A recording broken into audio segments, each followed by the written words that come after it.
cornfield. He told himself it was wind in the stalks, nothing more. But the sound had shape, and it carried a tune the way a bottle carries a ship.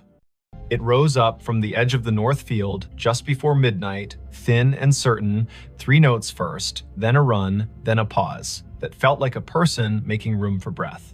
The night in Story County, Iowa, was the kind that makes a kitchen window into a mirror. He stood with one hand on the sill, the other around a chipped mug, and the whistling kept at it, unafraid to be heard. Before we begin, tell me where you're listening from and what time is it there? This was late September 2015. The day had been warm, sky rinsed clean after a brief storm, gravel roads drying into their usual rattle. The farm sat a mile and a half south of Nevada, east of the Skunk River, where it hooks like a lazy elbow. The corn had gone that heavy, dull gold that means the grain is ready and the husks are sick of holding on. In the house, the bedside clock down the hall said 11:52. On the porch, a moth bumped the bulb, reconsidered, bumped again. Merritt Dow listened and felt his scalp move, the way skin does when a memory gets up and looks at you. He had heard whistling most of his life, but not like this. His father had been a whistler when he repaired the sickle bar, when he checked the tension on the auger belts. His grandfather, too, walking the rows with a plug of tobacco and a tune older than the tractor. Merritt could place a tune by county if you gave him a night and a jar of iced tea. This one, though it didn't belong to any porch or station wagon, it had the small brightness of a fairground and the old soul of a hymn, mixed wrong on purpose and still somehow right. He set the mug down, pulled on his boots without bothering with the laces, and stepped into the porch light. The whistling came again, 3 notes that stepped down like someone walking off a train. He clicked off the switch. The yard went honest. The gravel drive was a gray river. The corn made its tinny rain sound whenever the breeze remembered its job. To the north, the trees along the fence line held their breath. Merritt had a habit of heading toward curiosity as if it were a calf out past the fence that needed fetching. He took the flashlight from the hook, the heavy kind with a rubber grip, and checked the batteries the way a person checks their pulse. He told himself this was neighbor trouble, or a kid from town testing bravery on a Friday dare.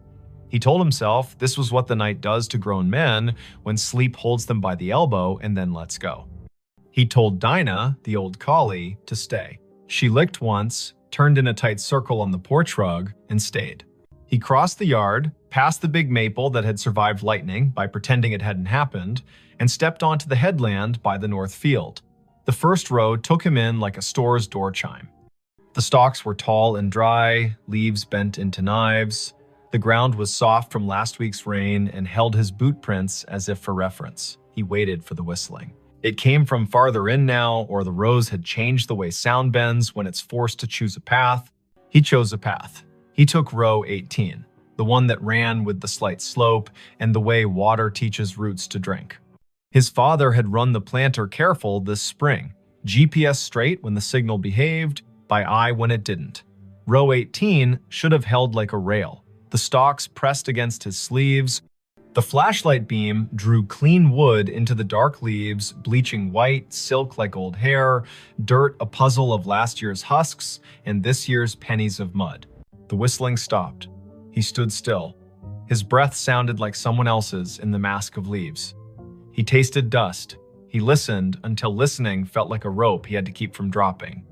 Farther north, down toward the low spot by the drainage tile, it started again, only louder, as if the person had turned their head and decided the audience was worth the effort. Merritt moved. 3 rows over, the tram line cut across, a packed strip where the sprayer had gone in June. He took it. The corn arched overhead, leaves flicking his ears. Spiders had slung long theories between stalks. He broke them and apologized in his head. He had walked this ground every day for months, and the ground had said yes like a friend. Tonight, it felt like a cousin, a person who loves you without being sure what to do with you.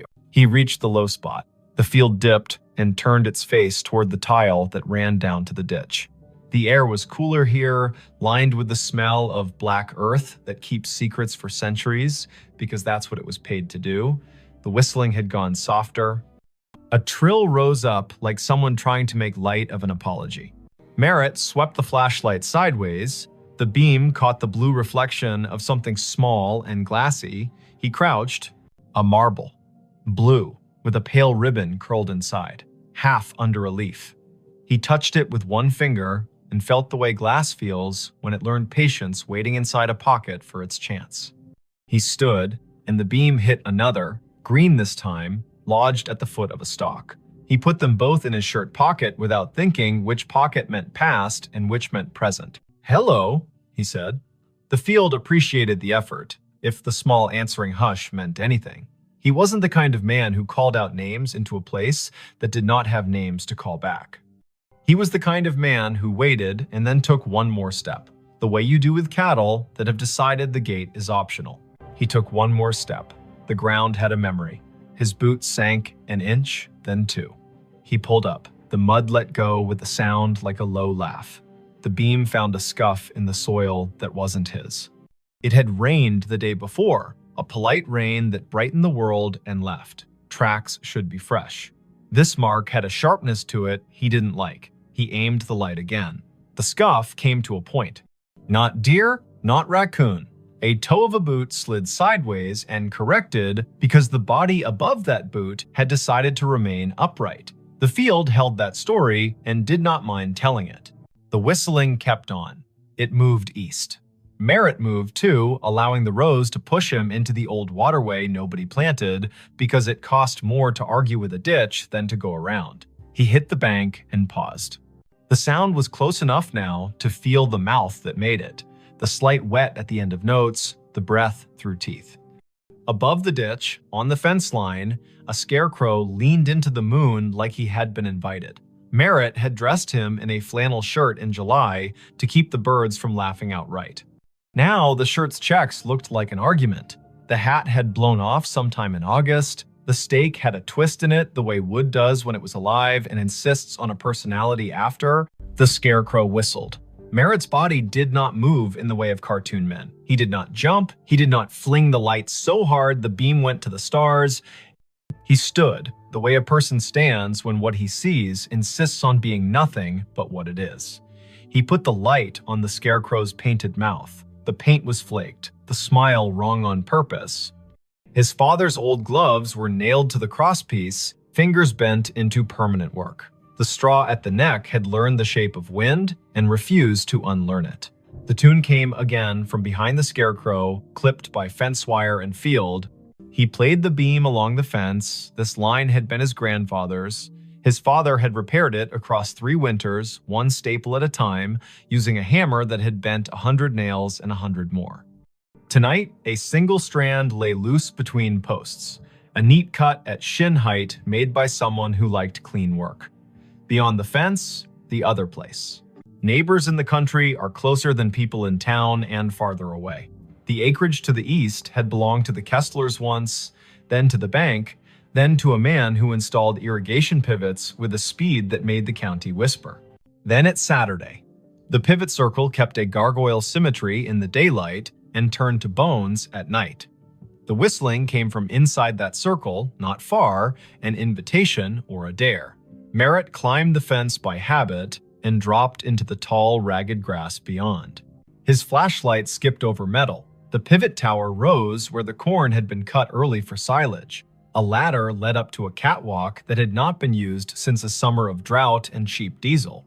The sky put someone else's stars over everything. Under the ladder sat a cooler the color of a toy, lid askew, ice melted into a cold thought. 2 bottles lay on their sides. The labels had lost interest in staying on. He touched one. The glass was warm, warmer than the air deserved. He called out again, a different word this time. "Friend." The whistling answered with the same run of notes. He followed the sound around the base of the pivot. His light found Cobb's nod down to the spindle by raccoons with principle. He found a folding chair with only 3 of its 4 screws willing. He found a playing card gone into the dirt, face down forever. He did not find a person. The corn from the other side rustled, a polite cough. He turned. A taller shadow leaned out from where 2 rows had been pushed apart. The flashlight found denim, boots, the hem of a coat cut square. A hand. The skin had the tint of rural men, year-round, sun-washed, wind-scoured. The fingers were long and still. The hand did not wave. "Evening," Merritt said. He stepped closer. The shadow stepped back. The hand slid into the rows, as if hiding from a photograph. The whistling receded down an aisle of stalks, clean and straight as a hallway. He went after it. Later, he would say he never chose to follow, and he would not count that as a lie. The rows insisted. The sound invited. The night did what it always does when a person leaves a safe light and enters a place built to fit bodies only one at a time. It made a mouth and decided whether to swallow or to speak. The field spoke directions in leaves. He followed until the path tried to teach him regret, and his feet refused to be taught. At the heart of the pivot circle, the ground sank another foot. He stumbled once, caught himself against a stalk so dry it cut his palm in a clean straight line. He swore, quietly, with vowels only. The whistling had slowed. It drew out a single note and hung it in the air as if asking him to name it. He named it Unkind. He turned off the flashlight. Dark held him like water does when you slide under and open your eyes. The field went black, then not. The sky had its thin light, the stars arranged their patient omissions. The rows were no longer alleyways, exactly. They were sentences. A breeze moved through and added commas. He stepped forward into a word, then another. The whistling stopped. He waited. He could hear the pivot tower creak, a metal thought adjusting. A truck moved way off on County 18, 3 miles at least. Tires with thick voices, a man's radio too loud in the cab because the night drives its price down for everyone. He waited until the waiting was its own problem. He reached for the flashlight. The beam hit denim again. Close. A shoulder. He yanked the light up and met a face. It was not a face he knew from today. It might have been a face from a photograph under glass at the county fair, past names, eyes poured in. The hat was the wrong cut for now and the right cut for when hats were more than hats. The eyes adjusted to light with the slow patience of a barn cat in a doorway. The mouth held a shape that wasn't a smile and wasn't what comes later. The cheeks were hollowed in, the way working men's cheeks sag when they finally let the day have them. "Don't," the man said, not loud. He lifted one finger the way a teacher does when she'd rather not get stern. "Don't shine." Merritt lowered the beam to the man's chest. The denim had a tag that read, "Kessler in faded thread," as if a mother had stitched it when mud was the usual weather. The man nodded, brief. He put 2 fingers to his mouth and whistled the run again. The note slid under the leaves and came back altered by straw and distance. "Had to see if you'd come," the man said. He did not offer his name. He did not ask Merritt's. The field did the introductions it believed in. The man tipped his chin toward the north, where the ditch had cut a new curve 2 springs ago, and nobody called the county because sometimes you let water take responsibility for its own choices. "Come on, then." They went up Row, across the tram line, down again. Merritt kept the light aimed at boots and dirt, the way you aim swear words when children are sleeping in the next room. The man's hands brushed the tassels as he went, leaving no sound. The field learned him and forgot Merritt in the same breath. They crossed into the neighbor's back 40, and the soil changed, darker and more confident. The rows had more to say here. The whistling would come and go like a small animal, checking the air and disliking it. The man stopped at a patch where the stalks had been storm-bent and then righted themselves out of pride. He crouched, hand out, palm down on top of a flat stone that had no business on this ground. The stone was square. It held an iron ring in one corner. He tapped it. The sound returned like a jar lid. "Used to be a storm door," he said. "For the root cellar. They built the house up there." He flicked his eyes toward where the stars thinned and the silhouette of a ruined chimney picked its teeth on the horizon. "Tornado took it in '54, you know that." Merritt nodded. He had heard the story. The county leaned on that year. It changed the way people believe in roofs. 3 days after, the man said, setting his palm to the stone like a pledge, "My brother thought he heard whistling here. We believed him because he was the kind of boy who told the truth, even when it meant he had to walk back and fix something. He followed it. Everybody followed it. Men with boots and women with cakes and ropes and tubs and a feeling of the back of their necks being breathed on. We pulled the stone up, we brought lanterns. It goes under like a snake down there. The cellar does. We didn't find anyone. No boy, no breath, just apples rolling because that's what they do when people die. Things keep their job anyway. We closed it back up. Weather put a shoulder on it. And now, he stopped. The whistling came, this time from under their feet. It rose up through the stone like a trick, thin and mean and a little proud, a tune that went square, then wandered off the edge. The iron ring shook against its socket with a burr. Merritt felt the hair along his forearms ask for a vote. Now, the man said, it calls people here when it's time. He put his hand on the ring. I'm tired of it calling people here who are not me. He lifted. It did not rise much. The hinge had rusted itself into religion. The man looked at Merritt, not pleading, exactly, not persuading. He looked like a person offering you the end of a sentence the world has been running too long.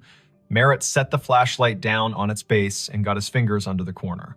The stone was heavy-hearted, more weight than mass, the kind of weight that comes from being asked to hold back a story. They lifted together. It rose an inch, then two. It settled on a ridge of broken brick. The smell answered before the dark did. Apples, old and bitter, work that had gone on without supervision. Cold earth that had kept promises by crushing them. A draft moved across Merritt's knuckles. It took his body down a list to be sure each part remembered what stand means. The whistling ran up inside the gap and out. It had volume now. It wished it had a throat. It would have stopped if someone had blessed the night right then and said, go on to sleep. No one blessed the night. Merritt and the man held the stone a second longer, then eased it down onto a stick propped like a tired knee. The gap held. The dark inside threw itself at their eyes and bounced back, patient. They did not aim the flashlight in, the man would not have it, and Merritt knew enough to trust someone who belonged to a place this much. They listened instead. The whistling ran its tune twice, then twice again, and each time the final note sagged, as if asking someone to let it lie. Why me? Merritt asked. He wasn't offended by the question. He wanted a reason that could wear a hat. You were the one who heard it honest, the man said. You stayed at the edge of your field as long as you could and still came. Some men run because they want a story to tell about themselves. You came because you wanted to know who to go fetch. Merritt shoved down the part of himself that softened at that. He bent, slid his hand into the gap until his fingertips touched the dirt at the lip. It was cool, the way a basement never loses January. He searched by hand, careful for glass, nothing but pebbles and the slow grind of last century's lessons. The whistling faltered. It shortened itself and became 3 notes, those 3 notes he had heard at the kitchen window, the 3 his father had bent into the radio between ballgame innings, the 3 his grandfather had used to call a dog that never needed calling. He withdrew his hand and stood. The man had his head down, listening as if his bones were the receiving equipment. He began to hum, not the tune, but a harmony low and uninsistent. The whistling slowed. The cellar air came up wetter than before, fouled for a second by something like breath, and then clean. The whistling stopped. They waited a full minute, then another. Merritt counted, slow, as if a child in a tent had asked him to promise monsters were on vacation. The ground under the stone was a fact again. The man let his harmony stop, the notes settling like a bird on a line, and then choosing not to stay. He knelt and pulled the stick, and the stone met its ledge with a sound like a chest closing. Sometimes, the man said into the calm, it wanted an argument. Sometimes it wanted somebody from back then to say his name and make a promise. It wanted a mother crying on the dirt. It wanted men with rope because rope makes everyone feel helpful. Not tonight. Tonight you came and you didn't carry any of that. You just listened harder than the field wants you to. That's enough. They stood together in the rows until the night got bored with them and went to do what the night does in other places. The pivot sighed and remembered it had bearings, not opinions. The ditch water moved on its way, not fast, not slow, never wrong. A coyote put a sentence into the air and another answered, and both sentences agreed to end where they did. The man tipped the brim of a hat he wasn't wearing and turned back into the corn. His boots made no more sound than a thought that knows its limit. Merritt found his way to his own side of the fence. The cut strand had not healed. Fences need hands. He climbed and dropped into dirt he had paid for with 3.5 decades of rain and frugal Sundays. The scarecrow leaned the same way. His flashlight picked out a nail that had worked proud where a glove met wood. He tapped it back in with the handle, the small sound a hope. On the porch, Dinah lifted her head and thumped her tail twice. He sat on the steps and watched the sky unspool its last thin silk. The clock over the stove in the kitchen read 1:42. A local freight passed through town without asking anyone's opinion. The night had its usual old chair smell. Merritt took the marbles from his pocket and rolled them in his palm. He did not take them in the house. He set them on the porch rail, 2 small moons that decided to belong to weather again. He slept in the chair by the door with the light over the sink left on because he was still old enough to do what his father had done and still young enough to want a reason for it.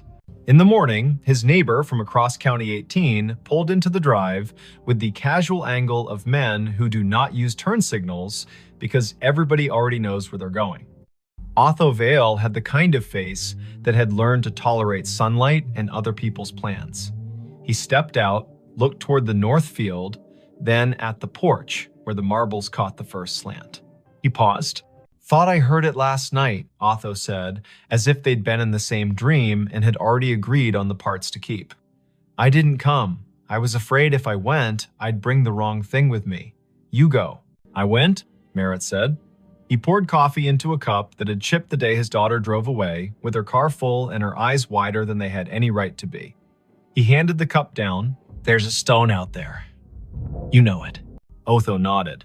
"Been there longer than you and me combined. Some things are a door, and some things are the breath you take before you knock." They sat without sitting, Otho leaning on the post, Merritt half on, half off the iron chair that had belonged to his wife's aunt, and squeaked like the first word of gossip. The morning took the night apart and put it away neatly. The field did what fields do after an event. It pretended nothing had happened and invited you to harvest. By 10, the co-op truck rumbled up, the driver wearing the resigned cheer of a man who deals in averages for a living. Merritt walked the headland with him, pointed at moisture readings that lied slightly, agreed to pretend the numbers were written on a blackboard by someone with authority. He did the work. He did it until the work forgave him for wondering what else he might be supposed to do. That evening, he repaired the fence where the strand had been cut. He pulled it tight and stapled it with his grandfather's hammer because you use the tools that know your hands. He hammered in 3 staples and left one in his pocket so the fence would remember there is always one more job and it can't get cocky. He checked the pivot base out of courtesy to the machine. He replaced nothing. He spoke to no one. The sky went red behind weather stacked to the west, Kansas doing its job of sending clouds as if on purpose. For a week, the field behaved. The wind laid down its sheet music neatly. The coop truck counted out grain like blessings. He slept at the proper times and did not wake to odd hours with the feeling of someone whistling at the edge of his life. The marbles stayed on the porch rail until a grackle knocked one off and it rolled into the peony bed and took up residence there like a kindness. The other slid into the pocket of his jacket and made friends with a nickel and a screw. On the 9th night, just after the 10 o'clock news told its last hurries, he heard the 3 notes again quiet, like acknowledgement, not summons. He walked out to the north edge and stood with his hands in his jacket, listening. The breeze had a bite, the first hard frost would be soon. He unlocked the gate at the lane and left it open for an hour, for no reason at all anyone else would endorse. He closed it again out of habit and walked back slowly, because a person should walk slowly sometimes or the land will feel cheap. He did not go back to the stone unless the sound asked, and it did not. He did, however, leave a small jar on the porch rail next to where the marbles had Saturday. It held nails, the good kind, old, with heads like pennies.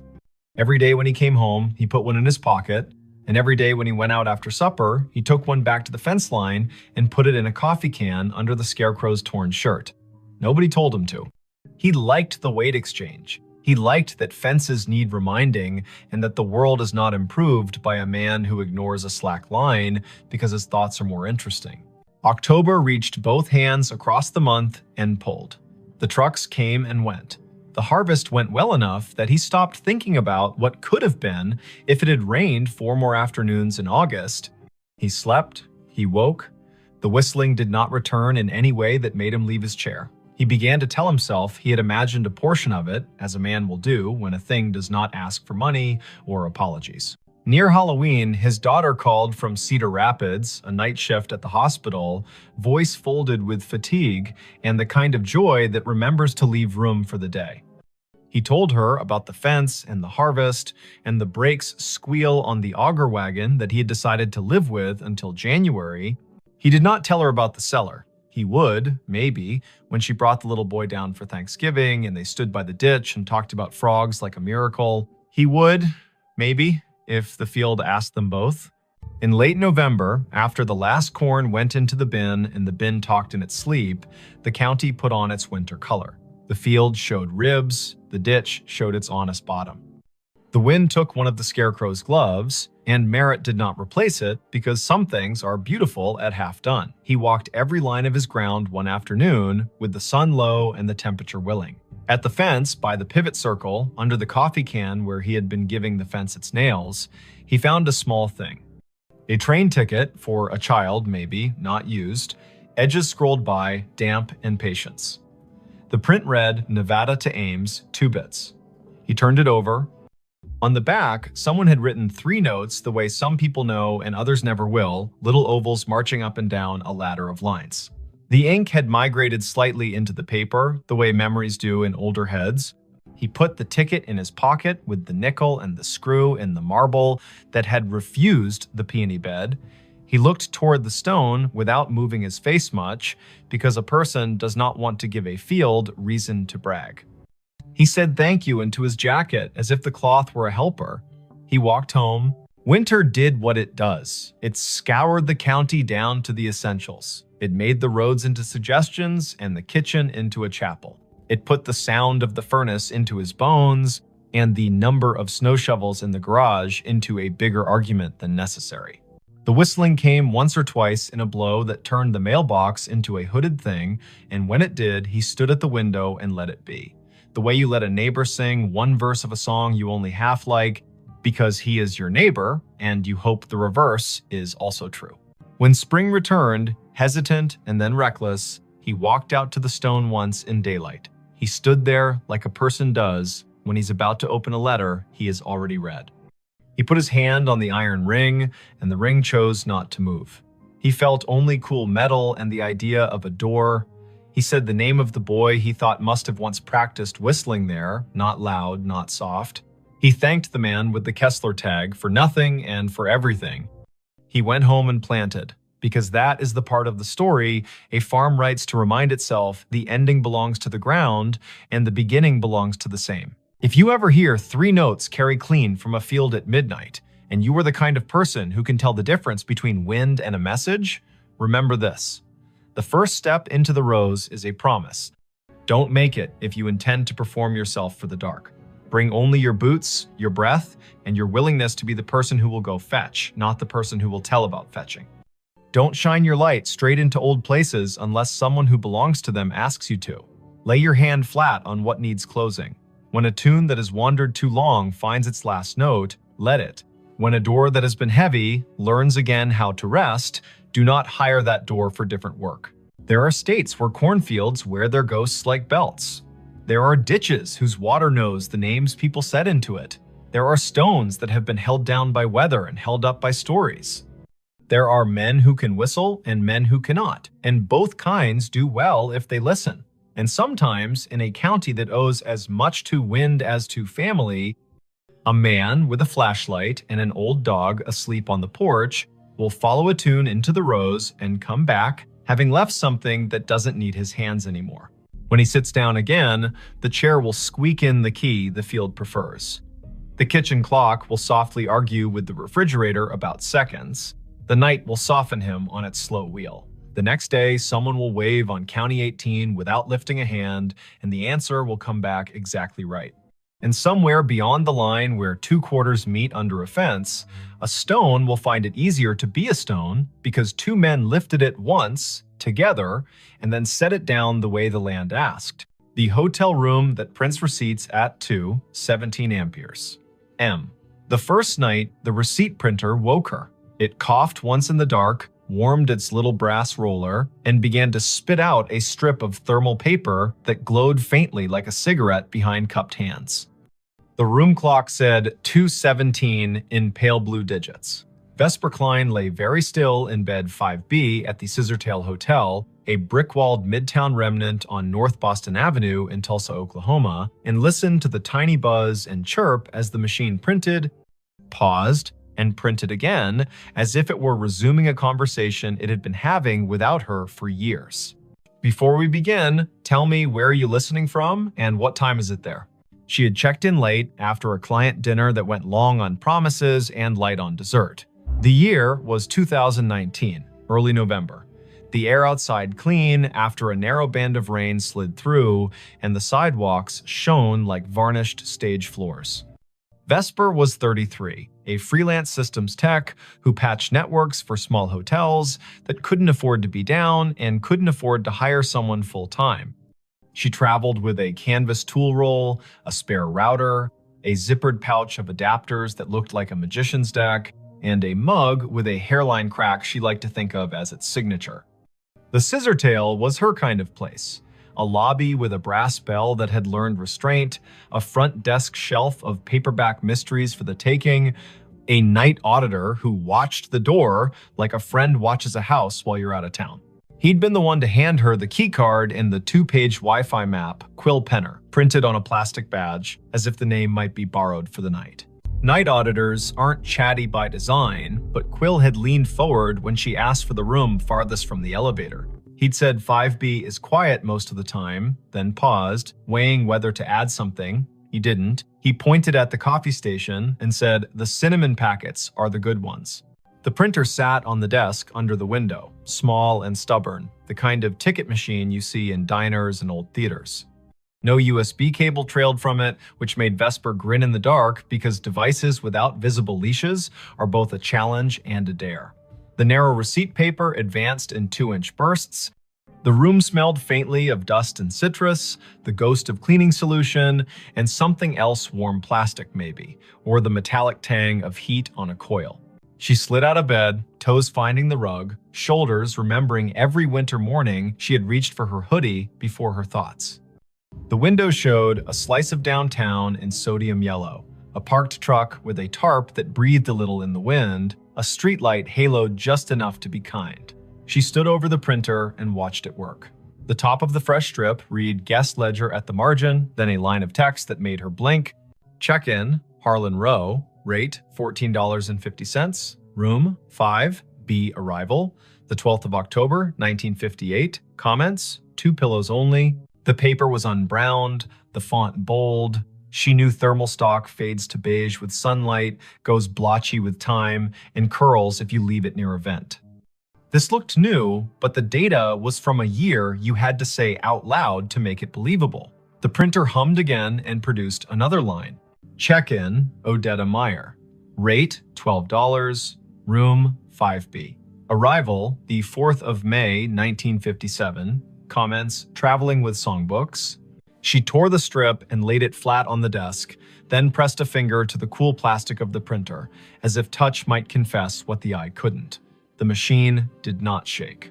It simply waited, polite as a clerk, with more to say. At 2:23, it stopped.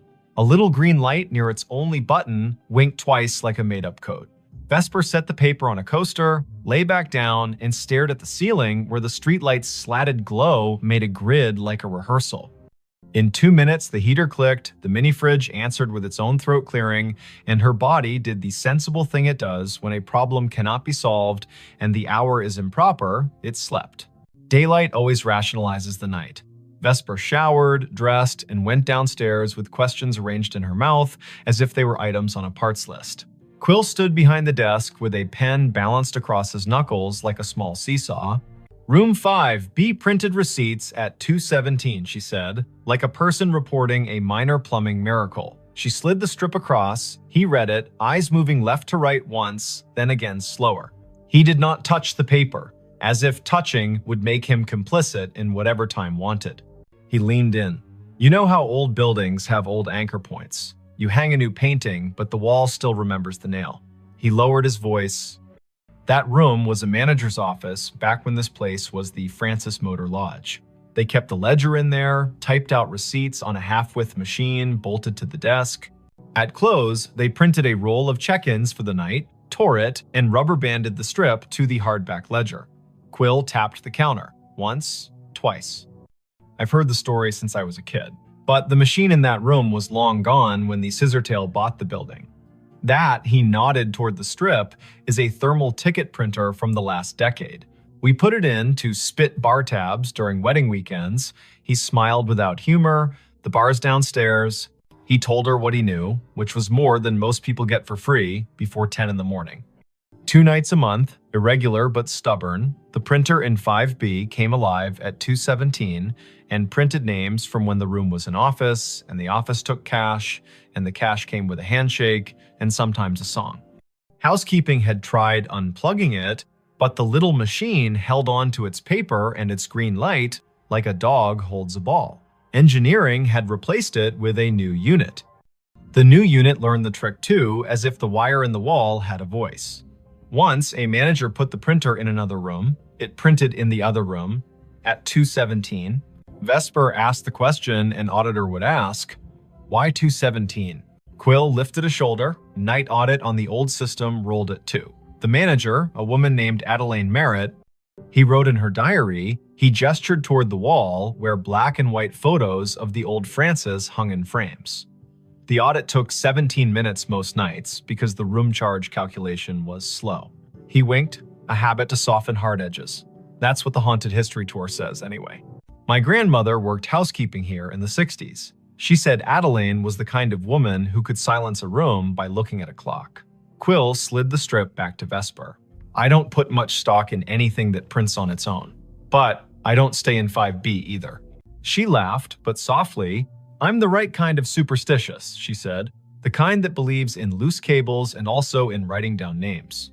She folded the strip, tucked it in her notebook, and promised the front desk a stronger signal on the north wing by supper.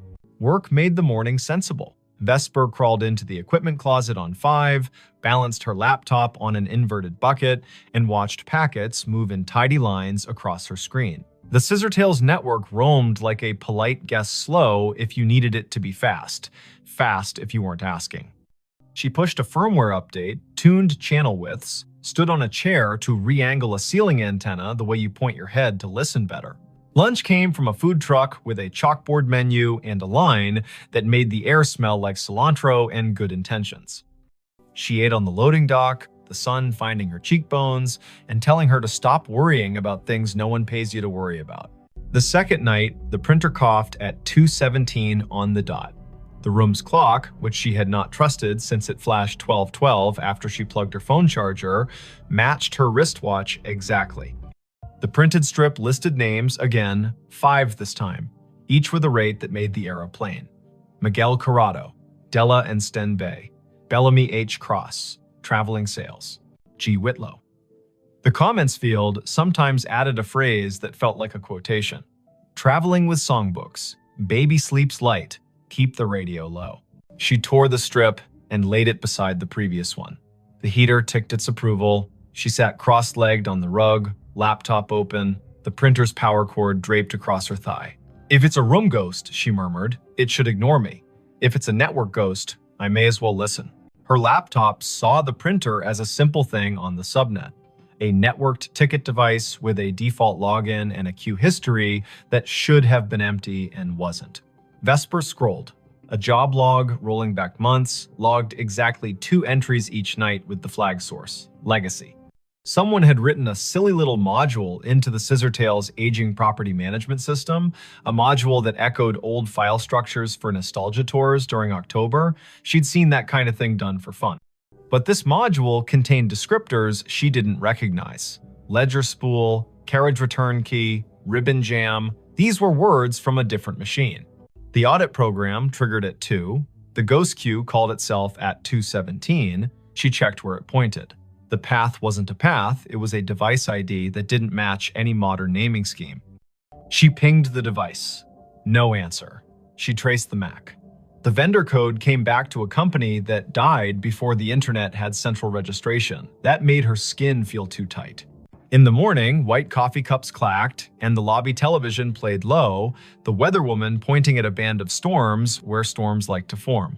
Vesper asked Quill if there were schematics for the old building. He pointed to the office behind the desk. Ground plan framed on the wall. Maybe useful. The hotel had been 2 buildings stitched at the seam.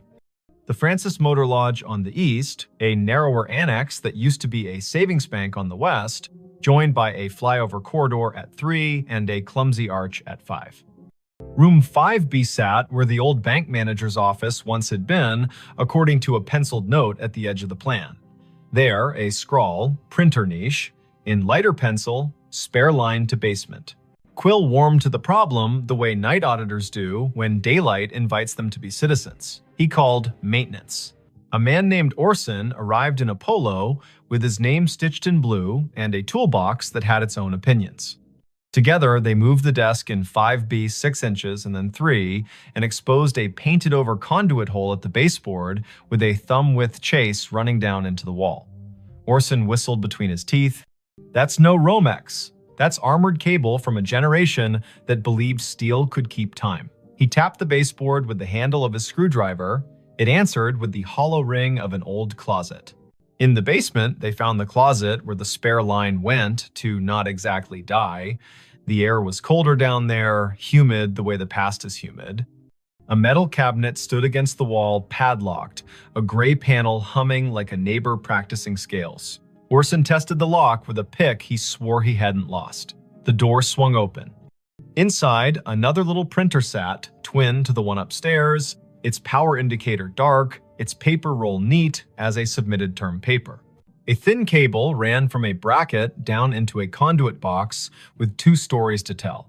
One was modern CAT cable, patched to the scissortails switch. The other looked like fabric-insulated wire on lead. Orson touched it with reverence and withdrew his hand. "You shouldn't be alive," he murmured to the box. Then he turned to Vesper. "Want me to pull the breaker for this room tonight at 2:15? See if it stops."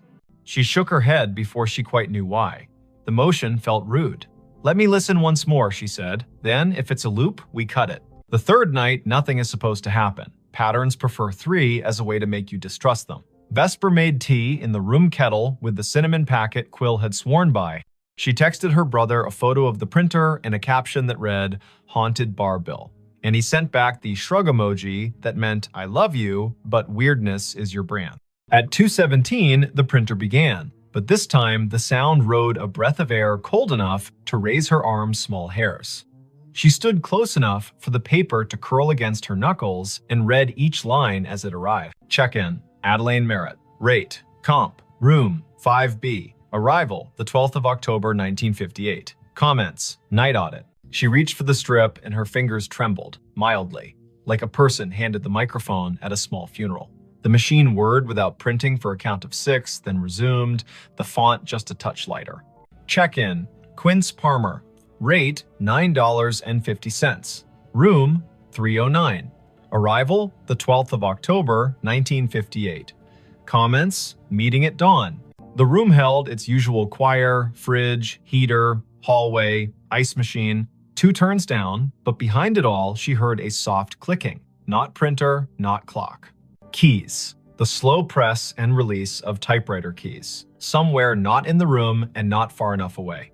She froze, because freezing is a way of letting more senses work. Her body made itself a listening instrument. The keys whispered. Again, 3 strokes. Pause. 2. The printer spit a final line. End of ledger. Prepared by A. Merritt. Time, 2:17 amperes, M. Vesper did what the body asks. She sat on the bed with the strip in her lap and waited for her breath to level. It did.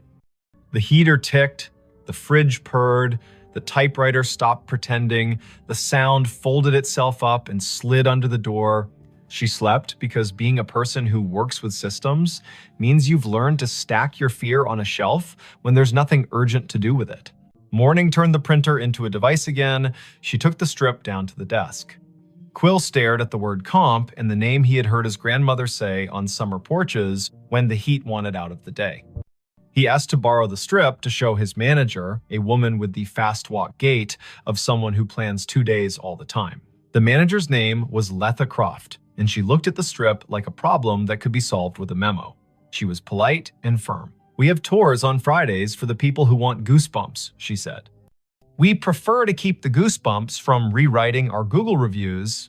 Vesper smiled, a tight little smile that said, "I won't post, I don't do that work, I just want to know what the wire knows." Letha sighed. The Scissor Tale was a college internship that never ended for her. The building was her thesis. She pointed at the framed photo behind the desk. Adelaine Merritt, hair pinned like a decision, stood at a wooden desk the size of a Buick, hand on a ledger book, face turned to a camera that had learned to respect her. The caption read, "Francis Motor Lodge, C1959, Night Manager." Letha lowered her voice. Family lore says Adelaine died at her desk in 2003 after the building had been empty 6 years because she refused to move a box when the bank wanted it. The family had the key to the back door from the old days. She snuck in sometimes to straighten things that did not require her. A neighbor saw her light. By the time anyone checked, the coffee had gone cold and she'd written the date on a yellow legal pad with a line under it, like an anchor. I don't know if the story is true. I do know names have a way of using rooms until you say them out loud, and then they rest. That afternoon, Vesper sat on the floor of 5B with her laptop and a coil of patience. She sniffed the packets between server and printer and saw the little ghost job present a string of bytes at 2 minutes past 2, announce itself as ready at 2:16, and request the queue at 2:17 with a line that included a date spelled in words, not numbers. October 12. She set a capture to record it tonight. She did not know what she would do with the proof, but the act of capturing felt like putting a box around a wild thing without requesting its death. The fourth night, she did not sleep. At 2:16, the room gathered itself. At 2:17, the printer began. The first name landed like a quiet gavel, Harlan Rowe. Again, as if the ledger wanted to list the set that belonged with the date, as if the building had a playlist for that night and needed it to end correctly. The second name, Odetta Meyer. The third, Quince Palmer. The machine word, then it printed a line that wasn't a line she understood. Checkout, A. Merritt. Time, 2, 17 amperes. M. Balance, $0. Drawer, locked. The room changed temperature by a needle's width. The way a body registers changes a thermostat does not. The typewriter sound returned, louder, as if the keys had moved closer, as if someone had rolled the desk chair to the doorway. Vesper stood. The bathroom light made a rectangle on the carpet. She turned it off and let the room be only the room. In the dark, a kind of courtesy arrived. She spoke to the space like a person speaks to a skittish animal. "I hear you," she said softly. "I see what you print. If you're finishing something, finish. If you need a witness, I'm here." The keys worked once, gently. The printer fed a final inch and stopped. The heater clicked off as if called on. The fridge made a small, delighted sound, the way fridges do when they extract a victory from physics. Vesper lay down slowly, like a person trying not to wake a toddler, and watched the window make a square on the wall. She did not sleep much. She did not feel punished by that. On Friday, Quill called his grandmother. She came in with a smile that wore 80 years as if they were a favorite cardigan. Her name was Thalia Penner. She had hands that did hair buns right the first time and eyes that counted change without looking. She stood in 5B and curtsied to the air, lightly, like a joke only the past finds funny. She pointed at the baseboard where the printer niche had been long before this printer knew it was one. And she told a story the way people in the middle of the country tell them, in straight lines, with pauses for the parts that don't quite behave. Back when the Francis was a stop on the oilfield run, she said, Adelaine kept books for men who couldn't read receipts and kept rooms for women who didn't need to be asked why they traveled alone. She printed the audit every night, tore the strip, tucked it under the ledger ribbon, and locked the drawer. Her niece said she was proud of how long she could do the math in her headroom tax, city tax, discount for the flood man whose boots never dried. When the hotel closed in 1997, Adelaine kept a key. In 2003, she came in one last time to make the numbers even. She wrote the date, she drew a line.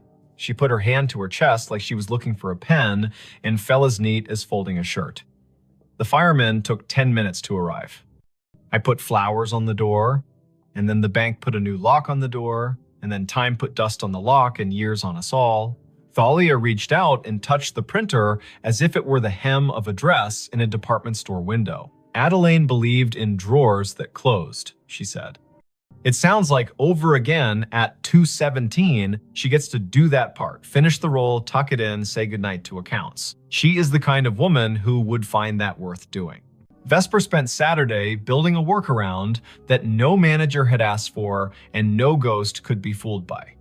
She pre-programmed a rule in the printer's network profile. At 2:16, the device would capture its own print job to a text buffer and email it to a special address she made for the Scissortail historian. Proof for people, paper for the room. At 2:15, she and Orson stood in the basement closet like two burglars having second thoughts. Orson touched the breaker switch. He looked at her. She did not nod. He did not flip it. Upstairs in 5B, the printer coughed, purred, and worked. Down here, the old gray panel vibrated, soft as sleep. At 2:20, Vesper's email pinged her phone with a single message. Subject, ledger. Body, 3 lines. Names, rates, the comp, the sign-off. Prepared by A. Merritt. Time, 2:17 amperes. M. She did not sleep that night. She didn't mind.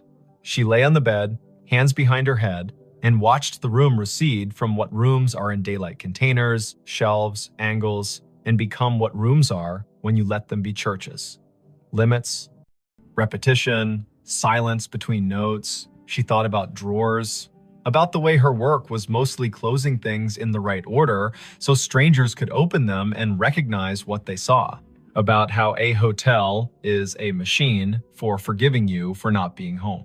On Sunday, she checked out. She left a thank you envelope at the desk with Quill's name written in neat engineer's block. In it, a printout of the email rule and a small drawing she'd made of the baseboard hole with an arrow labeled here, "The wire remembers." Quill held the envelope like it might be heavier than it was. Letha met her at the door. "I can't exactly put this in a maintenance request," she said, meaning the week Vesper had just spent listening to a machine be more honest than any of them owed their jobs. "But I can tell you what we can do. We can frame a copy of your email in the staff room and call it the drawer letter. We can show it to anyone who works past midnight and forgets that ending is a kindness. We cannot run a Halloween promo in 5B because some stories don't belong to customers. We cannot unplug the thing that works for someone who isn't here anymore." Vesper smiled. That's more than most places do for the living. She drove out of Tulsa with the radio off, south, then east, then north again, the planes rolling around her like a low lullaby. She stopped at a gas station where the coffee was too strong and therefore perfect. She called her brother to tell him a story with no real twist and therefore true. She didn't say the name of the printer because sometimes a tool deserves privacy. She didn't say the name of the woman who closed drawers because she had said it enough. She didn't say 2:17 because she had learned to say it in her head as a kind of vow to be kind to the people who work at that hour. Months later, back in Tulsa for a different job in a different building, she walked past the Scissortail one evening just before Christmas when the lobby held a neighbor party. A small tree wore strands of tickets in place of garland bar tabs printed for fun, red inked with dates and little notes in flare pen script. Quill waved from the desk, a Santa hat angled to keep his dignity. Letha stood by the fireplace talking to a city inspector whose expression said he had learned to sleep at last. On the stair, a woman in her 50s, adjusting an ugly sweater, looked at Vesper in that way strangers sometimes look at one another, as if they had agreed to be in the same hallway before they were born. Vesper stopped in for a minute. She drank cider from a paper cup. She left before anyone could ask for a funny story with a good ending. She slept at a chain hotel by the interstate where the printer in the lobby spat bills for bottled water and where midnight meant nothing in particular. At 2:17, she woke and smiled at the ceiling, not because any machine had called to her, but because she had trained her body to stand witness for a time that belongs to other people. She poured water into a glass and listened to the small sound it made when it met the bottom, hollow turning to full. She said the name she had been given as if returning a borrowed book. She slept again. If you ever find yourself in a hotel room and a device on the desk prints at a time that sounds like a secret, do what Vesper did. Don't yank the cord. Don't film it for the internet like proof is a currency and this is your chance to spend. Sit up, put your feet on the rug, read the names if names arrive. If you can, make a rule that gives the living something to hold a copy, a note, an email to a person whose job is to remember. Then let the room have its paper. Let the drawer close. Say thank you to the time that isn't yours. The night staff everywhere will feel it like a hand they don't have to see. And if you must know, it goes like this. The little green light winks, the paper unfurls. The names Harlan, Odetta, Quince, Adeline roll by, small and austere and whole. The room changes by a breath, the heater stands down, the fridge on duty hums, the typewriter in the wall or the idea of a typewriter slides one last carriage to the right and returns. The drawer locks. The ledger for that one night balances again. You will not have been asked to fix anything. You will not have been asked to believe. You will have been asked to witness. A job that counts. When dawn smears light along the window, when the city yawns and rolls, when the night auditor hands the keys back to daytime and goes home to sleep in a room with a plant that knows their voice, you will have been part of the smooth that makes this complicated world possible. Somewhere, a printer coughs once more, polite as always, and waits another 24 hours to do what it knows on the dot without apology. If, later, someone asks why a small hotel on North Boston Avenue keeps a finicky old ticket machine in a room that could rent for $2 more without it, you can say this. Not every device has to justify itself in money. Sometimes a machine is a ritual. Sometimes a ritual is a receipt that proves someone was here and did their work and went to sleep. And sometimes, at 2:17 in the morning, a woman who once locked a drawer she loved gets to do it again, which is as reasonable a reason as any you'll hear for anything that persists in this country, shaped by roads, rooms, ledgers, and the soft insistence of people who finish what they start. The call came in on a Tuesday at 4:32 in the afternoon, late October. The sun already sliding behind the Blue Ridge, so the hollows of Shenandoah darkened early. Ranger Aislinn Keats was parked at mile marker 47 of Skyline Drive, just north of the Rapidan turnoff, a paper cup of station coffee cooling in the cup holder, and her radio tuned to the quiet channel they used for backcountry check-ins. The speaker breathed. Static arranged itself into a voice that did not sound like any of her crew. Before we begin, tell me, where are you listening from, and what time is it there? Aislinn turned the volume wheel a notch. Out the windshield, the ridge was drawn in crosshatch, oaks and hickories going copper, the sky a pale thing you could scratch with your nail. The voice came again, precise, as if it were reading off a card.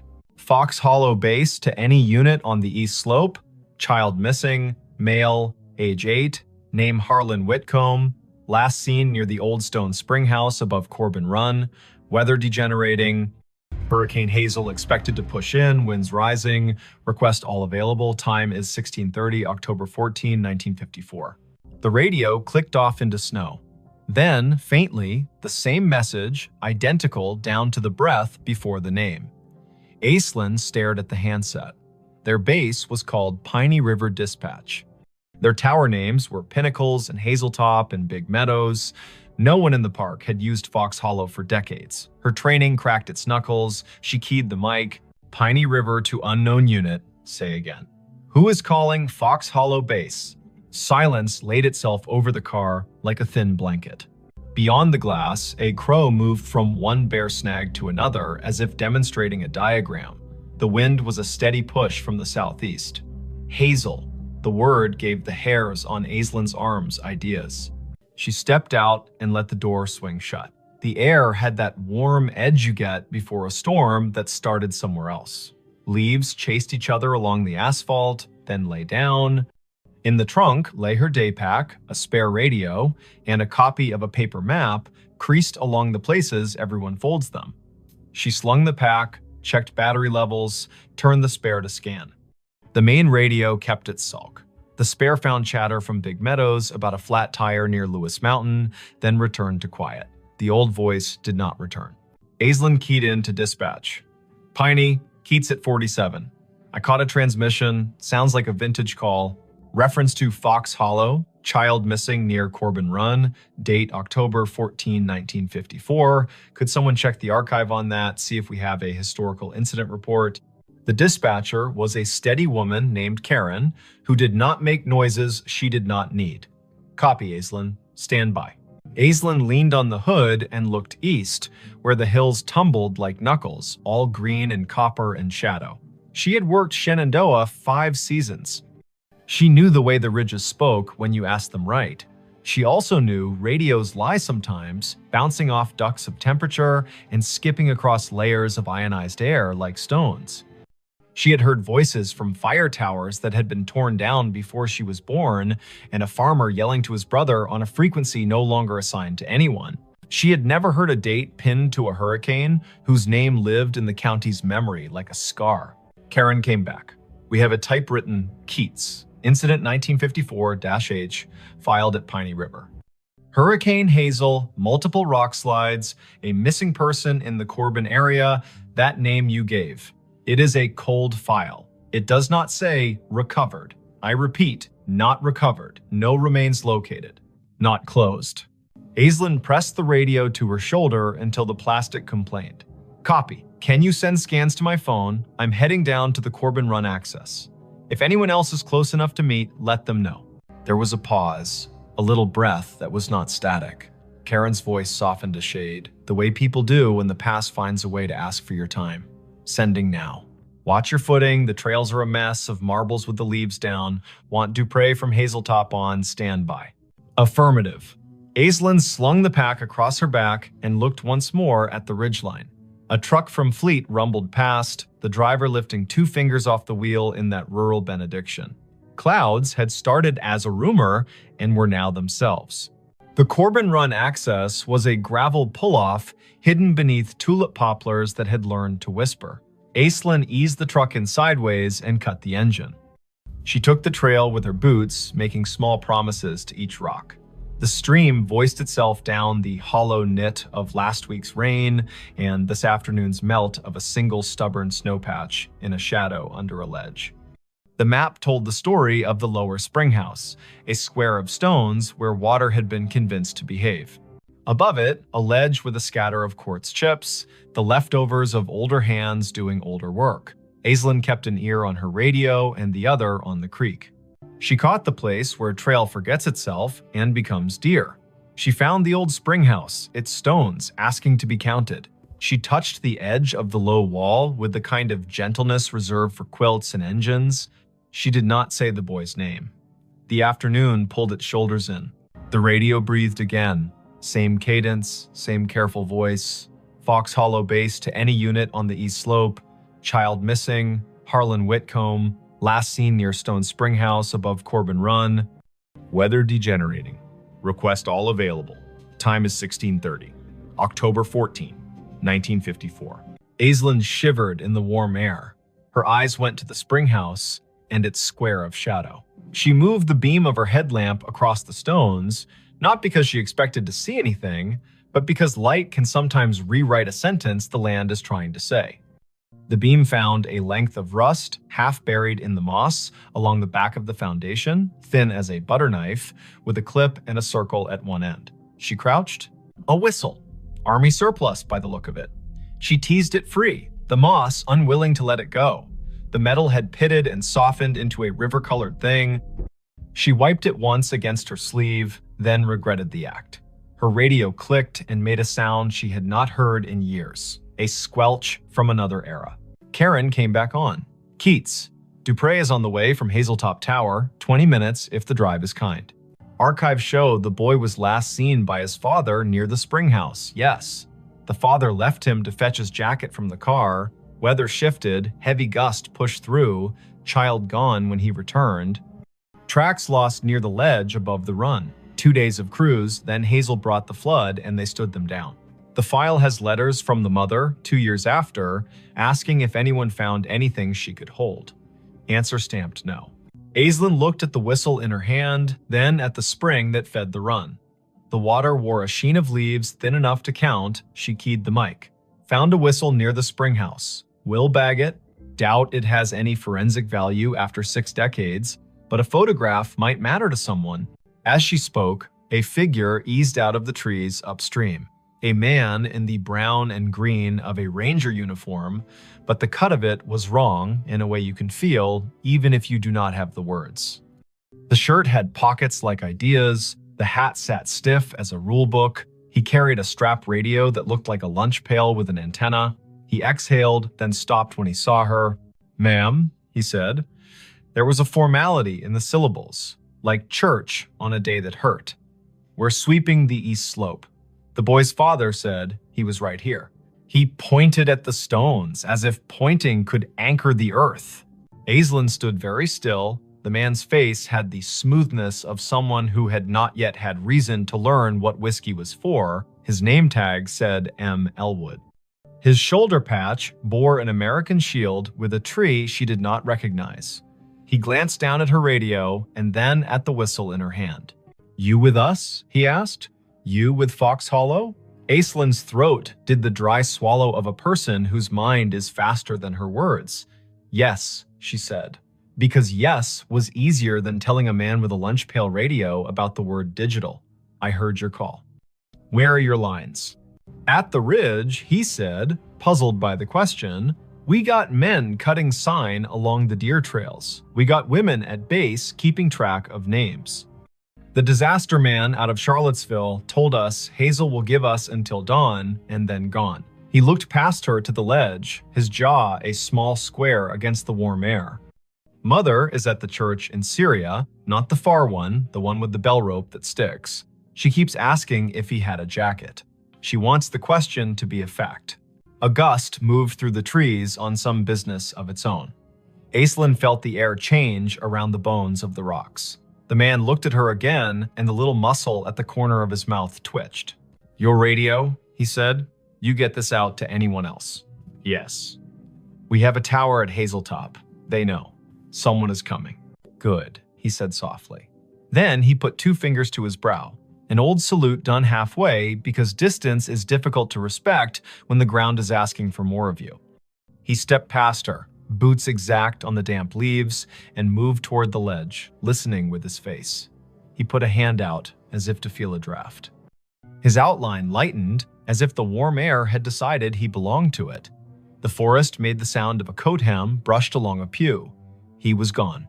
Aislinn stood, her hands empty now that the whistle had weight inside a bag. She did not call after him because naming a thing makes it pick a room and leave all the others. She climbed the slope above the spring house, careful, testing each foot. The ground showed her where it had let go before. The soil had slumped sometime between 1954 and now a scar that trees had tried to stitch. She scoped along the edge and thought about the father leaving for a jacket, a boy with a whistle and a spring that talks even when wind tells it not to. Dupre's SUV nosed into the pull-off as the last of the light left, and the storm made its speech. Jericho Dupre had shoulders like a doorframe and a way of stepping onto ground as if asking permission.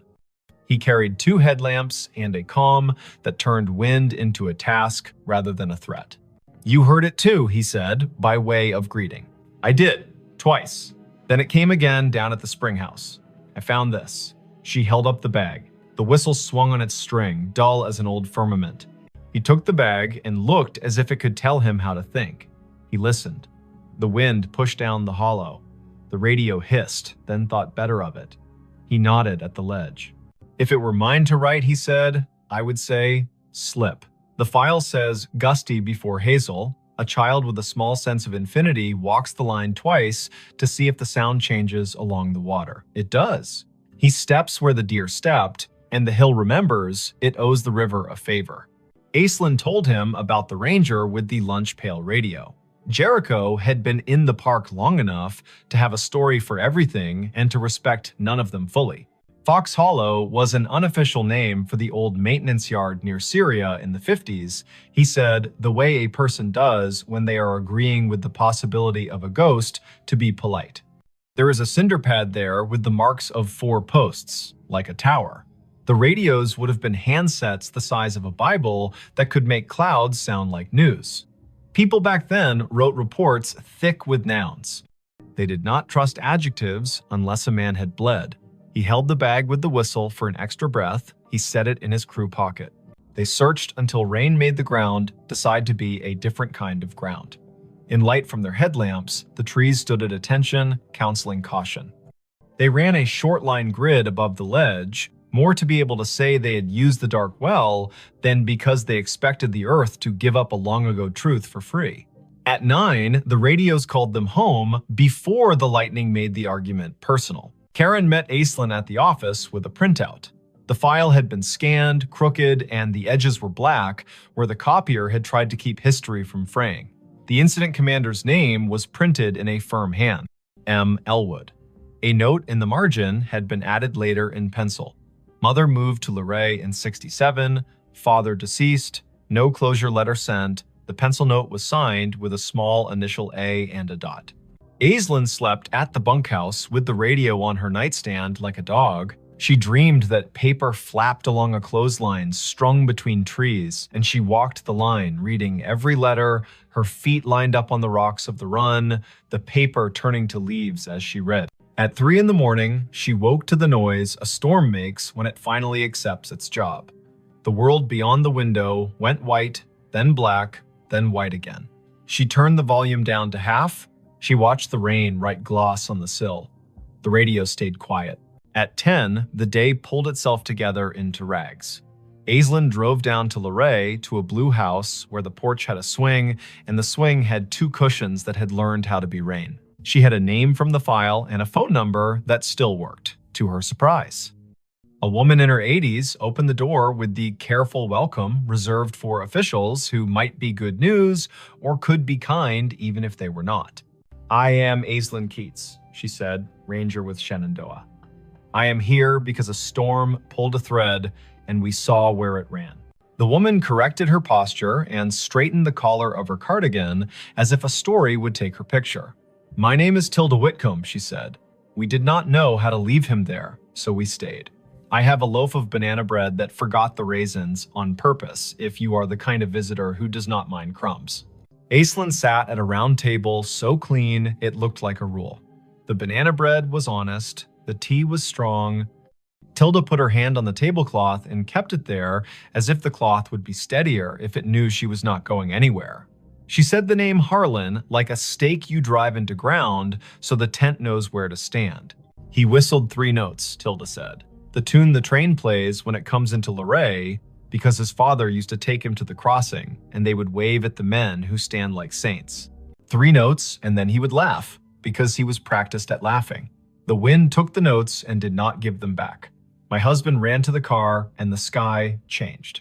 They told him on the radio he had until morning. You can live your whole life in a sentence like that." Aislinn put the bagged whistle on the table. The string looped like a sleeping thing. Tilda did not reach for it. She looked at it as one looks at an old photograph that has learned how to move. "I did not get a letter," she said, and smiled small to prove she was not accusing. "I understand how papers behave. I was a clerk before my hands forgot to love the carbon paper. I suppose I wrote a letter in my head every day for 2 years. Then I stopped asking out loud. You cannot keep asking the same question without turning into a different person." The whistle sat, silent, older than most of the kitchen. Tilda looked out the window, and the window looked back. A red cardinal landed on the feeder and told everyone, rudely, that it had arrived. Tilda laughed at the bird, and the laugh made her look like a photograph of herself. Aislinn asked about the ranger named Elwood. Tilda's eyes softened. "Martin Elwood went to our church," she said. "He was the kind of man who knocked on the door with his hat in both hands. He brought us a bag of oranges at Christmas and apologized as if the oranges had failed to be children. He wrote the report because that is what he could do, and he built a cinder block box for the tower that was not a tower, and then he got quiet, like men do, when they find out the world can keep a thing from them and they still have to go to work. Back in the truck, Aislinn let the radio hum. Big Meadows asked Pinnacles to send a set of cones to mile marker 62. A bear stared down a minivan with an intensity that made the parents breathe like swimmers. Life had resumed its insistence. She turned the truck toward the old maintenance yard near Syria, the one Jericho half remembered as a place with 4 posts and a name more rumor than rule. There was a cinder pad there for sure, now half invaded by chickweed and ambition. Someone had collected beer cans along the edge and arranged them by brand into a timeline. Aislinn walked the perimeter and crouched at a corner where the concrete had spalled enough to show a rebar smile. She brushed the dirt aside with one hand. A penny lay there. The year was 1954. She laughed, because a park and a story will sometimes give you too many symbols and you have to choose which to be corny about. The wind rose toward evening. The radio stayed in this decade, obedient and dull. Aislinn drove the ridge road, watching the color slide toward Bruce.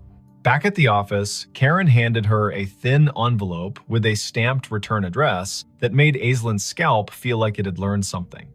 It was from an amateur radio club in Harrisonburg, a man who had heard the show Aislinn, sometimes called During Slow Nights, the one where listeners told stories of radios hearing the wrong things on purpose.